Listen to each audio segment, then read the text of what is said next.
Hello everyone, সকলে কেমন আছেন? আশা করছি সকলে ভালো আছেন। আপনাদের সকলকে মৌস ফ্যামিলিতে স্বাগত। আজ আমি আপনাদের সাথে একটি সুন্দর রেসিপি শেয়ার করতে চলেছি।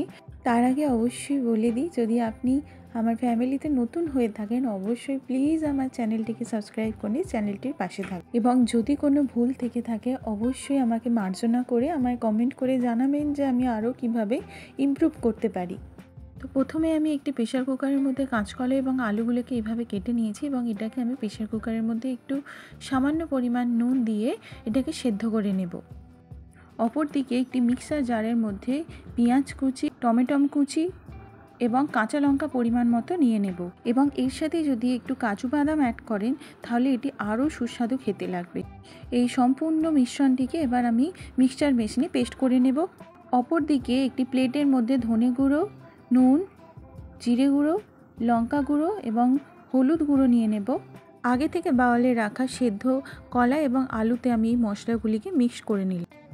এরপর বাওয়ালের মধ্যে বেসন, ডিম এবং পরিমাণ মতো নুন নেব। বাওয়ালের মধ্যে রাখা সমস্ত জিনিসটিকে এবার মাখিয়ে নেব, এবং মাখানো হয়ে গেলে এর মধ্যে আদা রসুনের পেস্ট কিছুটা পরিমাণ অ্যাড করব। সমগ্র মিশ্রণটিকে এবার কিছুক্ষণের জন্য আমি রেখে দেব। 30 মিনিট পর কড়াইয়ে তেল গরম করার পর ওই মিশ্রণটিকে এইভাবে ছোট ছোট টুকরের মাধ্যমে আমি জিনিসগুলিকে ভেজে নেব। এই টাইমটিতে ফ্লেমটিকে অবশ্যই মিডিয়ামে রাখতে হবে, কারণ ভিতরের অংশটুকু যাতে পুরোপুরিভাবে ভাজা হয়ে যায়। এই পরিমাণ ভাজা হয়ে গেলে অপর পিঠটি উল্টে নেব এবং সেটিও ভালো করে ভেজে নেব।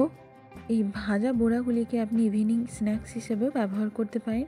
অপরদিকে আমি একটি কড়ার মধ্যে তেল গরম করে জিরে ফোড়ন এবং লঙ্কা ফোড়ন, তেজপাতা ফোড়ন দেওয়ার পর পেস্ট করে রাখা মিশ্রণটিকে এর মধ্যে দিয়ে দেব। এই সম্পূর্ণ পেস্টটি দেখুন মিশ্রণটি একটু ভাজা ভাজা হবে। এর মধ্যেও কিছুটা হলুদ গুঁড়ো অ্যাড করতে হবে জাস্ট কালার আসার জন্য, এবং আমি লঙ্কা গুঁড়োটা ইউজ করিনি, আপনারা চাইলে লঙ্কা গুঁড়োটা ইউজ করতে পারেন। এরপর ভেজে রাখা বড়াগুলিকে আমি এই কড়াইয়ের মধ্যে দিয়ে দেব, এবং 5 থেকে 7 মিনিট পরে এটিকে আমি নামিয়ে নেব। দেখুন তৈরি হয়ে গেছে আমাদের খুব সুন্দর কলার কোফতা রেসিপি। এটি খুবই সুস্বাদু। সকলেই বাড়িতে ট্রাই করবেন এবং আমায় কমেন্ট করে জানাবেন যে রেসিপিটি কেমন লেগেছে।